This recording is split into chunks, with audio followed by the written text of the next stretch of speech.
इयत्ता चौथी कौतुकाची थाप गोष्ट आहे. शेवटपर्यंत ऐका. पावसाळ्याचे दिवस होते. शाळा सुटली. मुले घरी गेली. थोड्याच वेळात रवी, विनय, अनिल, अमित ठरल्याप्रमाणे मैदानात आले.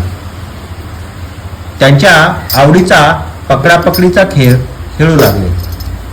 मैदानाजवळ कुडाचे छप्पर असलेला एक गोठा होता. गोठ्यातील गुरे रानात चरायला गेली होती.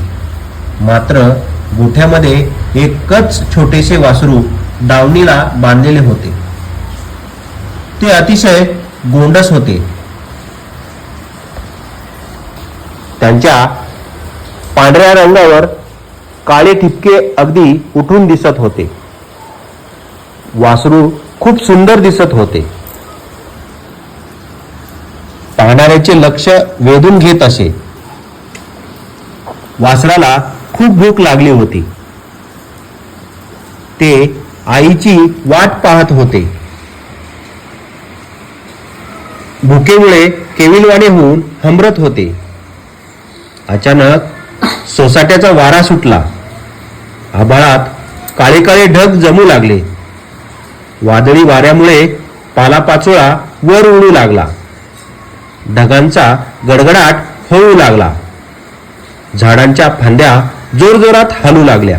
छोट्या छोट्या खोपट्यावरचे काही पत्रे वाऱ्यावर उंच उडाले.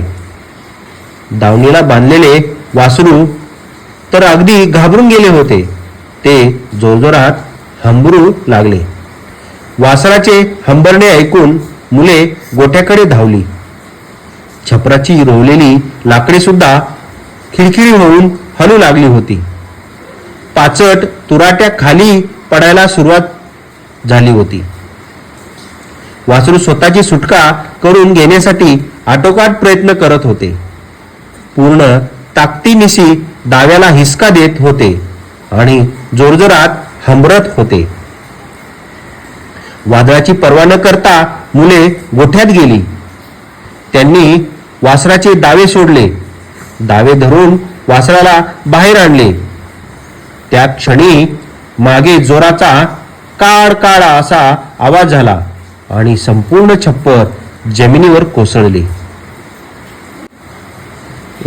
आड्याची जाडजूड लाकडे सुद्धा खाली कोसळली. वासरू तेथे असते तर कदाचित त्या वजनदार लाकडाखाली त्याचा प्राणही गेला असता. पण मुलांनी वासराला अगदी वेळेत संकटातून बाहेर काढले आणि त्याचा जीव वाचवला. ही वार्ता हळूहळू संपूर्ण गावात आणि शहरात पोहोचली. मुलांच्या शाळेत देखील बातमी पोहोचली.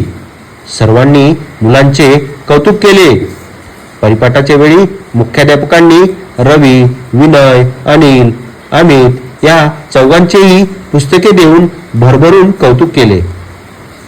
अडचणीत सापडलेल्यांना आपण अशीच मदत करायला हवी असे मुख्याध्यापकांनी शाळेतील सर्व मुलांना सांगितले.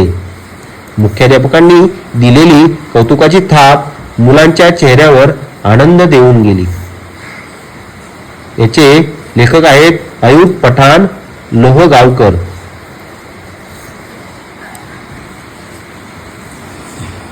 या गोष्टीतील नवीन शब्द आहेत दावणी.